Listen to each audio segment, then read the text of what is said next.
افغانستان په نړیوال جام کې خپله دریمه لوبه هم وګټله. افغانستان د دوشنبې په ورځ د اکتوبر 13 لړم اتمه د هند په پونا کې په خپلې شپږمې لوبې کې سریلانکا ته ماتې ورکړه. افغانستان د پچې له ګټلو وروسته سریلانکا ته د منډو کولو بلنه ورکړه.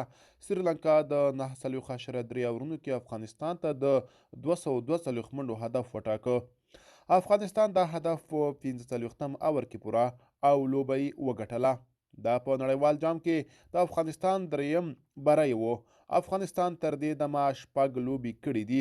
عظمت الله عمرزي 3 او حشمت الله شهیدي 58 منډې وکړې او تر پایه یې لوبه وکړه او ونه سوځېدل. رحمت شاه په 2 ابراهیم زدران په 9 او رحمان الله ګربز په 0 آوټ شو. په افغانستان توپ اچوونکو کې بیا فضل حق فاروقي د سریلانکا 4 لوبغاړي، مجیب الرحمن 2، راشد خان او عظمت الله عمرزي یو لوبغاړی آوټ کړ. د سریلانکا 2 نور لوبغاړي په منډو کې رن آوټ کې وسوځېدل. په دې بریکې سره افغانستان د 10 لوبډلو په جدول کې په 5م مقام کې دی. د افغانستان بله لوبه د جمعې په ورځ د هند په لکهنو کې له هالند سره ده.